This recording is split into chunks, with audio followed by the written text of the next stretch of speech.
Hi ನಮಸ್ಕಾರ family. ನನ್ನ ಹೆಸರು ಅರ್ಚನಾ ಪ್ರಕಾಶ್ ಅಂತ ಹೇಳಿ. ನನ್ನ ಯೂಟ್ಯೂಬ್ ಚಾನಲ್ ಬಂದುಬಿಟ್ಟು ಲಕ್ಕಿ ಅಜಿಂಕ್ಯ ಪ್ರಕಾಶ್ ಗೌಡ ಅಂತ ಹೇಳಿ ಈ ಚಾನಲ್ ನೇಮು.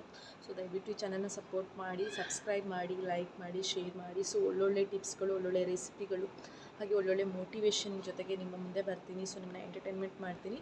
ಸೊ ದಯವಿಟ್ಟು ನನ್ನ ಸಪೋರ್ಟ್ ಮಾಡಿ ಅಂತ ಕೇಳ್ಕೊಡ್ತೀನಿ. Thank you so much. So very ಟೇಸ್ಟಿಯಾದ ಒಂದು ಸ್ಪೈಸಿಯಾದ ಬ್ಯಾಚುಲರ್ ಚಿಕನ್ ರೆಡಿಯಾಗಿದೆ. ಸೊ ಬೇಕಾದ ಪದಾರ್ಥಗಳೇನಂತ ಹೇಳಿದ್ರೆ, ಸೊ ನಿಮಗೆ ಗೊತ್ತಿರೋ ಹಾಗೆ ಸೊ ಬ್ಯಾಚುಲರ್ ಚಿಕನ್ಗೆ ಮೇನಾಗಿ ಚಿಕನ್ ಬೇಕು. ಸೊ ನಾನು ಇಲ್ಲಿ 1.5 kg ಚಿಕನ್ನ ತೊಗೊಂಡಿದ್ದೀನಿ.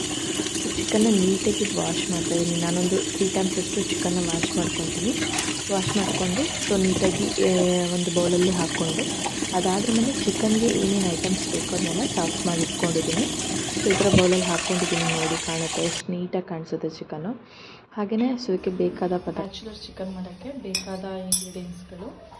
ಸೊ ಶುಂಠಿ ಬೆಳ್ಳುಳ್ಳಿ ಪೇಸ್ಟ್ ಮನೇಲೇ ಮಾಡಿದ್ದು, ಮೆಣಸಿನಕಾಳು ಪೌಡರು, ಸೊ ಖಾರದ ಪುಡಿ, ಅರಿಶಿನ ಪುಡಿ, ಧನಿಯಾ ಪುಡಿ, ಒಂದು 5-6 ಎಸಳು ಬೆಳ್ಳುಳ್ಳಿ, ಈರುಳ್ಳಿ, tomato and garam masala powder.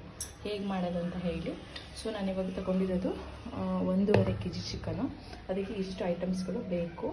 ಯಾವ ಥರ ಮಾಡೋದಂತ ತಿಳಿಸ್ಕೊಡ್ತೀನಿ, ಓಕೆನಾ?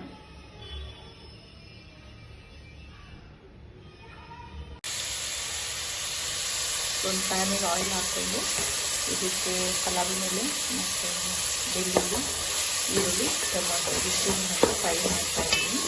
ಸೊ ನೀಟಾಗಿ ಫ್ರೈ ಆಗಬೇಕು. ಸೊ ಚೆನ್ನಾಗಿ ಫ್ರೈ ಆಗಿದ ತಕ್ಷಣ ಅದ್ರ ಘಮ ಒಂಥರ ಚೆನ್ನಾಗಿರುತ್ತೆ.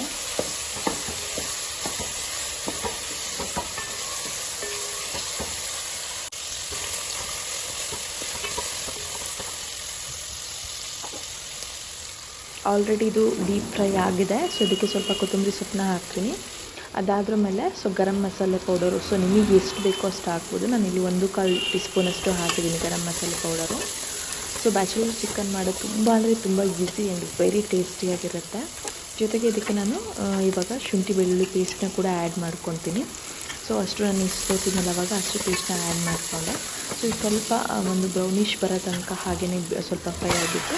ಅದಾದಮೇಲೆ ಚಿಕನ್ನ ಹಾಕ್ಕೊಂಡು ಸೊ ಒಗ್ಗರಣೆಯಲ್ಲಿ ಸ್ವಲ್ಪ ಮೇಲೆ ಕೆಳಗೆ ಮಾಡಿಬಿಟ್ಟು, ಅದಾದ್ರ ಮೇಲೆ ಇದಕ್ಕೆ ರುಚಿಗೆ ತಕ್ಕಷ್ಟು ಉಪ್ಪನ್ನ ಹಾಕ್ಕೊತೀನಿ.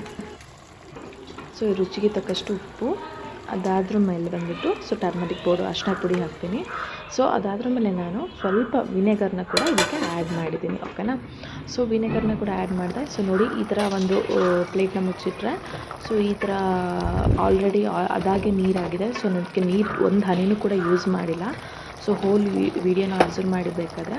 ಸೊ ಅದಾದಮೇಲೆ ಇದಕ್ಕೆ ಬೇಕಾದ ಒಂದು ಏನು ಖಾರ ಹುರ್ಕೊಬೇಕಾಗತ್ತೆ. ಸೊ ಒಂದು ಪ್ಯಾನ್ ತೊಗೊಂಡು ಅದಕ್ಕೆ ನಿಮಗೆ ಬೇಕಾದಷ್ಟು ಖಾರದ ಪುಡಿ, ಆಮೇಲೆ ಟರ್ಮರಿಕ್ ಮೆಣಸಿನ ಪುಡಿ, ಹಾಗೆಯೇ ಪೆಪ್ಪರ್ ಪೌಡರ್, ಧನಿಯಾ ಪುಡಿ, ಇದಿಷ್ಟು ನಿಮಗೆ ಎಲ್ಲ ಆಲ್ರೆಡಿ ತೋರಿಸಿದ್ನಲ್ವ, ಒಂದು ಕಪ್ಪಲ್ಲಿ ಇಟ್ಕೊಂಡಿದ್ನಲ್ವ, ಅದಷ್ಟನ್ನು ಹಾಕಿಬಿಟ್ಟು ನೀಟಾಗಿ ಒಂದು ಸ್ವಲ್ಪ ಬ್ರೌನ್ ಕಲರ್ ಬರೋ ತನಕ ಇದನ್ನ ಫ್ರೈ ಮಾಡಬೇಕಾಗತ್ತೆ, ಓಕೆನಾ? ಸೊ ಇದು ಫ್ರೈ ಮಾಡುವಾಗ ತುಂಬ ಘಾಟಿರುತ್ತೆ. ಸೊ ತುಂಬ ಕೇರ್ಫುಲ್ಲಾಗಿ ಮಾಡಿ. ಸೊ ಇನ್ನು ಫ್ರೈ ಮಾಡ್ತಾ ಆಲ್ರೆಡಿ ಅಲ್ಲಿ ಚಿಕನ್ ಕೂಡ ಫ್ರೈ ಅಂದರೆ ಬೆಂದಿದೆ. ಸೊ ಇದೇನು ಮಾಡಬೇಕಂದ್ರೆ, ನೀವು ಆಲ್ರೆಡಿ ಫ್ರೈ ಮಾಡಾದ್ರ ಮೇಲೆ ಅದನ್ನು ಚಿಕನ್ಗೆ ಹಾಕಿಬಿಟ್ಟು ಸೊ ಒಂಥರ ಸಖತ್ ಅಂದರೆ ತುಂಬ ಟೇಸ್ಟಿಯಾಗಿತ್ತು ಮಾತ್ರ ತಿನ್ನೋಕ್ಕಂತೂ. ಸೊ ನೋಡಿ, ಇವಾಗ ಆಲ್ರೆಡಿ ಚಿಕನ್ ಬೆಂದಿದೆ. ಇದನ್ನ ಏನು ಪ್ಲೇಟ್ನ ತೆಗೆದ್ಬಿಟ್ಟು ಈ ಥರ ಹಾಕ್ಕೊತಾ ಇದ್ದೀನಿ. ಸೊ ಒನ್ಸ್ ನೀವು ಒಂದು ಎಷ್ಟು ನೀರು ತಗೊಂಡಿದ್ರಲ್ವ ಅಷ್ಟು ಖಾರನ ಹಾಕೋದು ಒಂದೇ ಸತಿ ಬೇಡ, ಸ್ವಲ್ಪ ಹಾಕಿಬಿಟ್ಟು ಅದಾದ್ರ ಮೇಲೆ ಸೊ ನೀವು ಚೆಕ್ ಮಾಡಿ. ಸೊ ಖಾರ ಸಾಕಾಗಿಲ್ಲ ಅಂದರೆ ಮತ್ತೆ ಹಾಕಿ, ಓಕೆನಾ? ಸೊ ನಾನು ಅಷ್ಟು ಖಾರನ ಕೂಡ ಹಾಕಿಬಿಟ್ಟು ಸೊ ಉಪ್ಪು ಮತ್ತು ಹುಳಿ ಎಲ್ಲದನ್ನೂ ಚೆಕ್ ಮಾಡಿ ಸೊ ಎಲ್ಲ ಕರೆಕ್ಟಾಗಿ ಇತ್ತು. ಸೊ ಅದನ್ನು ಮತ್ತೆ ಒಂದು 5 to 6 minutes ಅಷ್ಟು ಮತ್ತು ಅದನ್ನ ಕ್ಲೋಸ್ ಮಾಡಿಟ್ಟೆ. ಸೊ ಅದೇ ನೀಟಾಗಿ ಎಲ್ಲದೂ ಮಾಂಸಕ್ಕೆ ಇಟ್ಕೊಂತಲ್ವ, ಅದಾದಮೇಲೆ ಸ್ವಲ್ಪ ಉಪ್ಪು ಕಡಿಮೆ ಇತ್ತು ಮತ್ತು ಉಪ್ಪನ್ನ ಕೂಡ ಆ್ಯಡ್ ಮಾಡಿದೆ. So very ಟೇಸ್ಟಿಯಾಗಿತ್ತು. ಸೊ ಇದಕ್ಕೆ ಮುದ್ದೆ ಬಂದುಬಿಟ್ಟು ವೆರಿ ಟೇಸ್ಟಿಯಾದ ಕಾಂಬಿನೇಷನ್ ಆಗಿತ್ತು. ಬ್ಯಾಚುಲರ್ಸ್ಗಳಿಗೆ ತುಂಬ ಈಸಿ, ಯಾಕಂತ ಗರಂ ಮಸಾಲೆ ಕೂಡ ಹೊರಗಡೆನೇ ಸಿಗುತ್ತೆ, ಶುಂಠಿ ಬೆಳ್ಳುಳ್ಳಿ ಪೇಸ್ಟ್ ಕೂಡ ಸಿಗುತ್ತೆ. ಸೊ ಏನಿಲ್ಲ, ಒಂದು ಈರುಳ್ಳಿನ ಅಷ್ಟೇ ಚಾಪ್ಸ್ ಮಾಡ್ಕೊಳೋದು, ಟೊಮೊಟೊ ಚಾಪ್ಸ್ ಮಾಡ್ಕೊಳೋದು ಅಷ್ಟೇ ಬಿಟ್ಟರೆ, ಅದ್ರ ಡಿಶ್ ಮತ್ತು ಖಾರ ಕೂಡ ಅಷ್ಟೇ ಮನೆಯಲ್ಲೇ ಇರುತ್ತೆ. ಸೊ ಎಲ್ಲದನ್ನು ಕೂಡ ಪ್ಯಾನಿಗೆ ಹಾಕಿ ಸ್ವಲ್ಪ ಬಾಡಿಸ್ಬಿಟ್ಟು ಹಾಕಿದ್ರೆ ತುಂಬ ಟೇಸ್ಟಿಯಾಗಿರುತ್ತೆ. ಲಾಸ್ಟಿಗೆ ನೀವು ಗಾರ್ನಿಷಿಗೆ ಕೊತ್ತಂಬರಿ ಸೊಪ್ಪನ್ನ ಯೂಸ್ ಮಾಡಿದ್ರೆ ಸೊ ಎಮ್ಮಿ ಆ್ಯಂಡ್ ಟೇಸ್ಟಿಯಾದ ಸೊ ಬ್ಯಾಚುಲರ್ ಚಿಕನ್ ರೆಡಿ ಆಗುತ್ತೆ. ಆ್ಯಂಡ್ ಆ ಕಲರ್ ನೋಡಿದ್ರೆ ಸಾಕು ಬಾಯಲ್ಲಿ ತುಂಬ ನೀರು ಬರ್ತಾ ಇದೆ ಅಲ್ವಾ. ಸೊ ಒಂದ್ಸತಿ ಟ್ರೈ ಮಾಡಿ ಕಮೆಂಟ್ ಮಾಡಿ. ಸೊ ಇದನ್ನ ಮುದ್ದೆ ಜೊತೆಗಂತೂ ಕಂಪಲ್ಸರಿ ಟೇಸ್ಟ್ ಮಾಡಲೇಬೇಕು. ಟೇಸ್ಟ್ ಮಾಡಿ ಕಮೆಂಟ್ ಮಾಡಿ. Thank you so much. Love you.